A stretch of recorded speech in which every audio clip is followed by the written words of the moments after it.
Petrol या diesel engine, jet engines या फिर steam turbines, they are all heat engines. जानना चाहोगे हाउ हीट इंजन्स वर्क? उसके लिए पढ़ना पड़ेगा फिजिक्स का वो branch that deals with heat, thermodynamics. Thermo इस वर्ड का मतलब ही होता है हीट, तो फिजिक्स का वो branch which deals with heat and temperature, उसे हम कहते हैं थर्मोडायनेमिक्स। थर्मोडायनेमिक्स एक मैक्रोस्कोपिक साइंस है। मैक्रो मतलब बड़ा, बिग, यानी कि ये एक ऐसा ब्रांच है जिसके अंदर हम बल्क सिस्टम्स की बात करते हैं, हम बड़े सिस्टम्स की बात करते हैं। बड़ा सिस्टम बोले तो मतलब हम एक छोटे से बॉल की बात नहीं करेंगे, no, not that ways. Bulk systems बोलने का मतलब है कि हम बड़े ऑब्जेक्ट लेवल पे बात करेंगे, यानी कि हम ऑब्जेक्ट के अंदर जैसे कि मॉलिक्यूल, एटम, इलेक्ट्रॉन, प्रोटॉन, इस लेवल पे हम नहीं जाएंगे। ये माइक्रोस्कोपिक लेवल हो जाता है, राइट, मतलब जो बहुत छोटा होता है, राइट। तो यहां पर हमारी सारी डिस्कशन, हमारी सारी बातें किस लेवल पर होगी? मैक्रोस्कोपिक लेवल पर होगी या फिर बल्क सिस्टम्स के लिए होंगी, और इसीलिए हम कहते हैं कि थर्मोडायनेमिक्स एक मैक्रोस्कोपिक साइंस है। तो बच्चा पार्टी, अब हम लोग ये देखेंगे कि ये जो थर्मोडायनेमिक्स है ये फिजिक्स के बाकी ब्रांचेस से अलग कैसे है। जैसे अभी 11th की फिजिक्स में आप लोगों ने मैकेनिक्स पढ़ा है, काफी डिटेल में, काफी कुछ कवर किया है मैकेनिक्स में। तो सोचने वाली बात यह है कि किसी भी एक सिचुएशन को मैकेनिक्स कैसे सोचता है, थर्मोडायनेमिक्स कैसे सोचता है, राइट। मतलब basically how is thermodynamics different from mechanics, ये हम डिस्कस क्यों कर रहे हैं? ताकि आपको एक इंटरेस्ट आए कि थर्मोडायनेमिक्स पढ़ना क्यों है, right, and that is very important. तो लेट अस सपोज हमारे पास एक सिचुएशन है जिसमें एक गन है, एक बंदूक है। जैसे ही उस बंदूक को चलाई गई तो उसमें से एक बुलेट निकला, एक गोली निकली, और वो गोली सीधा गया सामने की एक दीवार पे, जहां पर उस गोली के लगने से छेद हो गया। ठीक है, ये हमारा सिचुएशन है। अब मान लो कि मैकेनिक्स एक इंसान है, तो मैकेनिक्स इस सिचुएशन को कैसे सोचेगा? मैकेनिक्स का सारा फोकस किस पे होगा? मोशन पे होगा, एग्जैक्टली। तो मैकेनिक्स इस सिचुएशन को ऐसे देखेगा, अच्छा बुलेट जो है वो पहले रेस्ट पे थी, फिर बुलेट जो है वो मोशन में थी, राइट। उसका पूरा फोकस उसके मूवमेंट पे है, उसके मोशन पे है। Mechanics has nothing to do with the state of the object, कि भाई उसका टेम्परेचर कितना है, उसका वॉल्यूम कितना है, इन चीजों से मैकेनिक्स को कोई मतलब नहीं है। उसका पूरा फोकस ऑब्जेक्ट के मोशन पे है। दूसरी तरफ अगर यहाँ पे इसी सिनेरियो में, इसी सीन में थर्मोडायनेमिक्स की एंट्री हो जाए तो थर्मोडायनेमिक्स कैसे सोचेगा? थर्मोडायनेमिक्स कुछ ऐसे सोचेगा कि ऑब्जेक्ट का स्टेट क्या है। मतलब इसी पर्टिकुलर सिचुएशन में थर्मोडायनेमिक्स इसे कुछ इस तरीके से देखेगा, अच्छा इसका मतलब ये जो बुलेट थी ये मूव कर रही थी, इसकी जो काइनेटिक एनर्जी है, जैसे ही ये बुलेट उस वॉल से टकराया, इसकी काइनेटिक एनर्जी हीट एनर्जी में बदल गई, और इस हीट के जनरेट होने की वजह से ही उस सिस्टम के, मतलब उस वॉल, वो जो ओवरऑल सिस्टम है, उसकी इंटरनल एनर्जी में चेंज आया, जिसकी वजह से उस वॉल पे ये छेद हुआ। आपने नोटिस किया डिफरेंस? तो थर्मोडायनेमिक्स का फोकस किस पे है? हीट पे है, हीट के ट्रांसफर पे है। हीट के ट्रांसफर होने से इंटरनल एनर्जी पे क्या हुआ, उस पे है, राइट। तो सिचुएशन वही था, लेकिन फिजिक्स के अलग अलग ब्रांचेस का जो फोकस है वो अलग अलग तरीके से था उसी सिचुएशन के लिए। ठीक, तो अब सबको ये समझ में आया कि भाई थर्मोडायनेमिक्स एग्जैक्टली, मतलब थर्मोडायनेमिक्स में हम एग्जैक्टली किस तरह की चीज़ों की बात करेंगे? हम हीट रिलेटेड चीज़ों की बात करेंगे, हीट ट्रांसफर की बात करेंगे, इंटरनल एनर्जी की भी थोड़ी सी बात करेंगे, हीट इंजन्स के बारे में बात करेंगे। तो ये सारा कुछ हमारे आज के वीडियो का एजेंडा होने वाला है। तो सबसे पहले बात करेंगे बच्चों अबाउट थर्मोडायनेमिक इक्विलिब्रियम। इक्विलिब्रियम क्या होता है? जब हम इसकी डिस्कशन मैकेनिक्स में करते हैं, मैकेनिक्स में अगर हम कहते हैं कि अ सिस्टम इज एन इक्विलिब्रियम, इसका मतलब है कि उस सिस्टम में the net force acting on the system is zero. Exactly, मतलब उस पर्टिकुलर ऑब्जेक्ट पे या उस पर्टिकुलर सिस्टम में इधर से उधर से ऊपर से नीचे से जहां से भी जो भी फोर्स लग रहा है, ओवरऑल नेट फोर्स उस पे कितना है? जीरो है। तो हम कहते हैं कि system is in mechanical equilibrium. अब जब हम थर्मोडायनेमिक इक्विलिब्रियम की बात कर रहे हैं तो वहां पर हम फोर्स की बात तो नहीं करेंगे, क्योंकि थर्मोडायनेमिक्स में हमारा फोकस मोशन पे नहीं, किस पे होता है? स्टेट ऑफ द ऑब्जेक्ट पे होता है, राइट। और स्टेट जो है, स्टेट को कौन बताता है? ऑब्जेक्ट का स्टेट क्या है ये बताने के लिए कुछ क्वांटिटीज होते हैं जिन्हें हम कहते हैं थर्मोडायनेमिक वेरिएबल्स। उसके बारे में हम अभी डिस्कस करने वाले हैं इन डिटेल, जैसे कि प्रेशर, टेम्परेचर, वॉल्यूम एक्सेट्रा।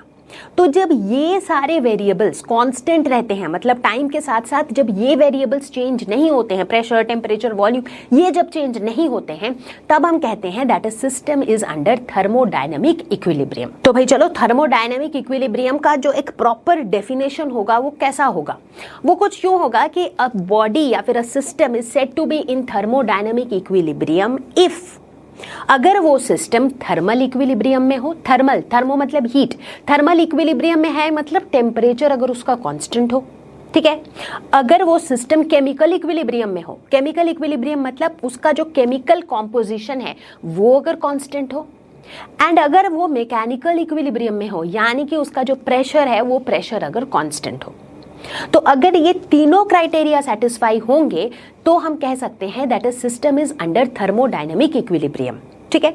अब थोड़े ही टाइम से बार बार मैं सिस्टम वर्ड यूज कर रही हूं, आई एम प्रिटी श्योर ये बहुत बेसिक है तो काफी लोगों को पता होगा, अगर नहीं भी पता है तो एक बार दोहरा देती हूं। सिस्टम मतलब जो भी पार्ट इस पूरे यूनिवर्स का, इस पूरे ब्रह्मांड का जो भी पार्ट इज अंडर ऑब्जर्वेशन, मतलब हम जिस पार्ट की बात कर रहे हैं, राइट। फॉर एग्जाम्पल अगर मैं इस बॉटल की बात कर रही हूं तो ये बॉटल मेरा सिस्टम है, और इस बॉटल के अलावा इस पूरे यूनिवर्स में जो भी चीजें हैं वो सब कुछ सराउंडिंग्स है, ठीक है। मतलब जिस पर्टिकुलर ऑब्जेक्ट की या जिस पर्टिकुलर चीजों की हम बात कर रहे हैं विच इज अंडर ऑब्जर्वेशन, वो सिस्टम है, उसके अलावा बाकी सब कुछ क्या है? सराउंडिंग्स है। तो सबसे पहले डिस्कस करेंगे अबाउट थर्मल इक्विलिब्रियम। जैसा कि मैंने बताया, अगर दो सिस्टम्स थर्मल इक्विलिब्रियम में हैं, थर्मो मतलब हीट, इसका मतलब है उन दोनों सिस्टम्स का टेम्परेचर सेम है। सिमिलरली अगर एक सिस्टम और उसके सराउंडिंग का टेम्परेचर सेम है तो वो भी थर्मल इक्विलिब्रियम में है, ठीक है। तो अब कोई भी सिस्टम थर्मल इक्विलिब्रियम में है या नहीं, ये दो चीजों पे डिपेंड करेगा। पहला सराउंडिंग्स पे, ऑब्वियसली क्योंकि सराउंडिंग का टेम्परेचर क्या है उस पे डिपेंड करेगा, और दूसरा nature of the wall that is separating the system from the surrounding. System और सराउंडिंग के बीच में जो वॉल है वो किस तरीके का वॉल है। अब आप पूछोगे कि मैम ये वॉल के नेचर पे क्यों डिपेंड करेगा? इसके लिए मैं एक बहुत ही बेहतरीन एग्जाम्पल देती हूँ। लेट अस सपोज कि आपके पास एक ग्लास में गरम चाय है या गरम पानी है, कुछ भी है, ठीक है। उसको आपने टेबल के ऊपर रख दिया, ठीक है। जब आप 1 घंटे बाद उस पानी का या चाय का टेम्परेचर चेक करोगे तो आपको क्या दिखेगा? पहले वो बिल्कुल गर्म था और अब वो बिल्कुल ठंडा हो चुका है, राइट।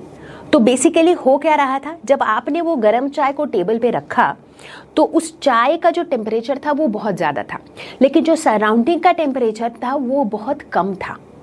तो क्या ये इक्विलिब्रियम पे थे? ये नहीं थे, करेक्ट। मतलब ये हीट फ्लो होने लग गया, राइट। तो हीट फ्लो होते होते होते होते ये इक्विलिब्रियम पे तब आए जब सराउंडिंग का टेम्परेचर और उस चाय का टेम्परेचर दोनों बराबर हो गया, ठीक है। अब एक दूसरा सिनेरियो लेते हैं जिसमें हमने उसी चाय को एक थर्मस फ्लास्क में रखा हुआ है, ठीक है, और उसको भी मैंने टेबल के ऊपर रखा है। अब जब आप 1 घंटे बाद वापस आते हो तो आप देखते हो कि चाय अभी भी काफी गर्म है, मतलब कंपैरेटिवली ठीक ठाक गर्म अभी भी है, लेकिन सराउंडिंग्स तो वही है, आपके चाय भी आपका वही है। चेंज क्या हुआ है? सिर्फ वॉल चेंज हुआ है। जो थर्मस फ्लास्क का जो वॉल है वो वॉल हीट ट्रांसफर को एनकरेज नहीं करता है, वो हीट को अपने से ट्रांसफर इजीली होने नहीं देता है, इसीलिए हीट ट्रांसफर स्लोली हो रहा था और इसी वजह से चाय जो है काफी ज्यादा देर तक गर्म है। तो यहां से क्या पता चला हमें कि कोई भी सिस्टम थर्मल इक्विलिब्रियम में होगी या नहीं होगी, ये दो चीजों पे डिपेंड करता है, सराउंडिंग्स पे और नेचर ऑफ द वॉल पे जो सिस्टम और सराउंडिंग को सेपरेट करता है। तो बच्चों यहाँ पर अभी अभी जो हमने 2 डिफरेंट वॉल्स की बात की थी, right, separating a system and a surrounding, उन वॉल्स को चलो देखते हैं कि उनको हम कहते क्या हैं, ठीक है। तो सबसे पहले बात करेंगे उस वॉल की जो हमारे इस चाय के कप में हमने देखा था। चाय का कप हमने टेबल पे रख दिया तो क्या हुआ, 1 घंटे बाद चाय बिल्कुल ठंडी हो गई। क्यों?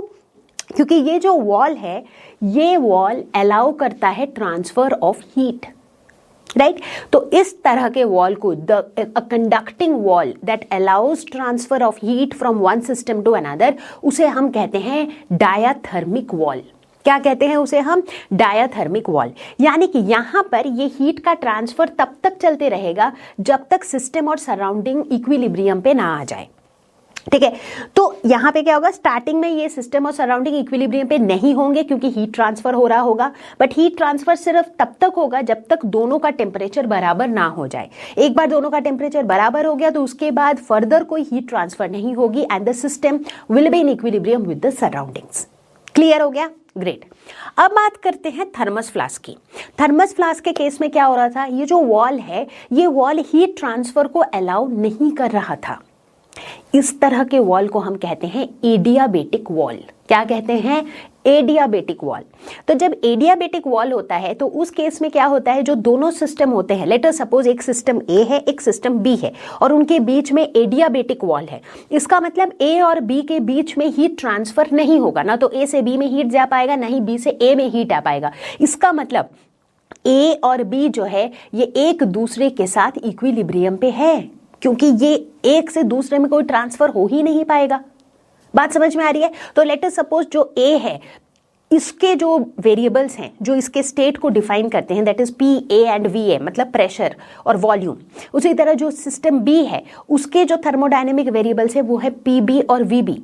तो हम कह सकते हैं कि पी ए वी ए और पी बी वी बी जो है they are in equilibrium with each other. बात समझ में आई? एटलीस्ट आइडिया लग गया। तो यानी कि हमने यहां पर दो तरह के वॉल्स की बात की, एक तो एडियाबेटिक वॉल और दूसरा डायाथर्मिक वॉल। तो प्यारे बच्चों यहीं से शुरू हो जाएगा हमारा discussion on zeroth law of thermodynamics. Zeroth law यानी कि पहला लॉ भी नहीं है, ये जीरोथ लॉ है। तो ये लॉ क्या कहता है? ये लॉ कहता है कि अगर हमारे पास दो ऐसे सिस्टम्स हैं which are in thermal equilibrium with a third system individually, ठीक है, मतलब मान लो कि हमारे पास दो सिस्टम्स हैं, सिस्टम ए और बी, और ए और बी ये दोनों इंडिविजुअली एक सिस्टम सी के साथ थर्मल इक्विलिब्रियम पे हैं, यानी कि ए सी के साथ इक्विलिब्रियम पे है, बी भी सी के साथ इक्विलिब्रियम में है। तो ऐसे सिचुएशन में ये जो दो सिस्टम्स हैं ए और B, they will be in thermal equilibrium with each other. ठीक है, ये कहता है जीरोथ लॉ। बोलने का मतलब है, लेट अस सपोज कि हमारे पास एक सेटअप है ए बी सी, तीन सिस्टम्स हैं जिसमें हम कह रहे हैं ए सी के साथ इक्विलिब्रियम में है, बी सी के साथ इक्विलिब्रियम में है। इसका मतलब है ए और बी आपस में इक्विलिब्रियम में होंगे। बहुत ही लॉजिकल सा लॉ है, राइट? मतलब इसको अगर आपको समझना हो तो ऐसे समझ लो कि लेट अस से कि आपके मैथ्स में नंबर आए हैं 90 और आपके और रोहन के बराबर नंबर आए हैं, ठीक है, और रोहित और रोहन के भी बराबर नंबर आए हैं।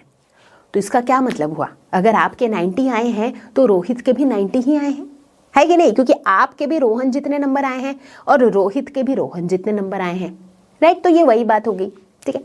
तो अब यहाँ पर एक इसको थोड़ा सा एक्सपेरिमेंटली हम देखते हैं जीरोथ लॉ को, ठीक है।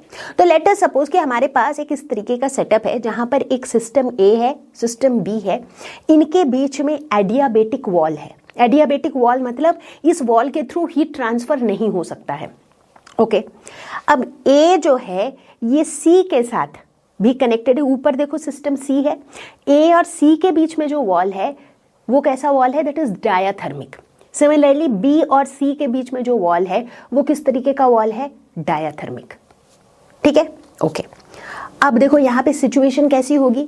अब ए और सी के बीच में तो हीट ट्रांसफर होते रहेगा, तब तक हीट ट्रांसफर होगा जब तक ए और सी इक्विलिब्रियम पे ना आ जाए। सिमिलरली